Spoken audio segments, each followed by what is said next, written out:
wireless had gone to the works to be mended, so the Fat Controller asked Duck to look after the branch line. Duck was delighted. It made a nice change, and he got along swimmingly with the coaches.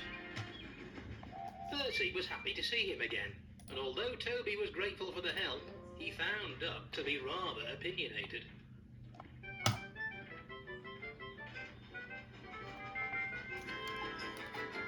One morning, Toby was bringing trucks from the quarry. Bertie was approaching the road crossing, but to Toby's horror, he wasn't slowing down. The brakes came on, and both engine and bus shut their eyes.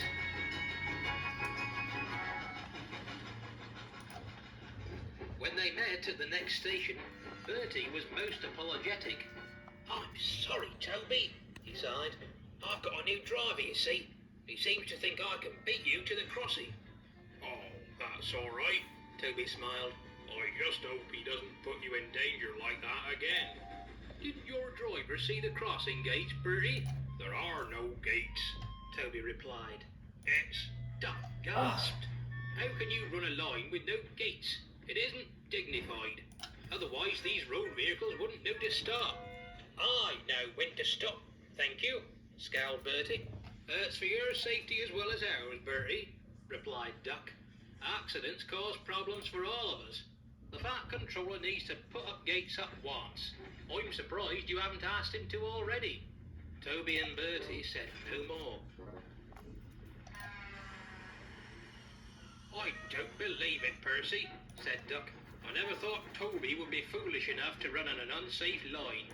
"The line is safer because Toby runs on it," explained Percy. "His cow catchers and side plates work wonders. You needn't worry, Duck. If the Fat Controller thought gates were needed, he'd have put them up ages ago." Duck was unconvinced. They were needed, in his opinion. Recently, one of the level crossings had been having issues with its gates. Sometimes they worked as intended, others they stuck, no matter how hard the signalman pulled the lever.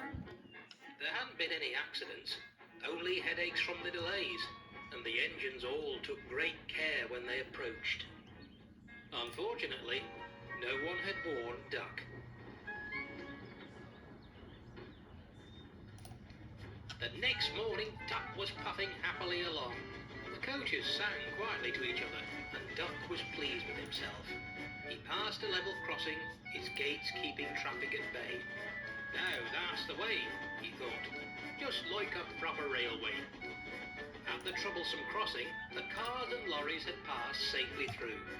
A new signalman was covering for the regular one. He pulled the lever and went back to his coffee. He didn't notice the gates had stuck. Duck soon approached the gates, but he didn't worry.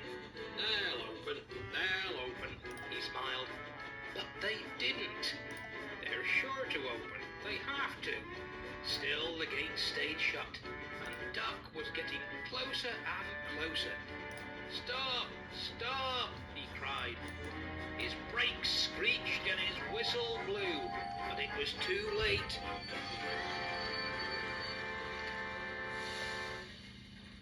Duck sat on the crossing, remnants of the gate clinging to his front. "Oh dear," he blushed. There wasn't time to examine him. Traffic was starting to build on either side of the crossing. Percy had to pull him to the next station. When they arrived, Toby and Bertie were there. "Toby?" asked Bertie innocently. "Who's that?" "It's Duck," replied Toby. "Though it seems he can't decide between pulling a train and being a crossing guard. Whatever he's doing, it doesn't look very safe to me." Duck blushed and looked at his buffers, decorated by the broken gate. He wouldn't be making any more remarks about safety for quite some time.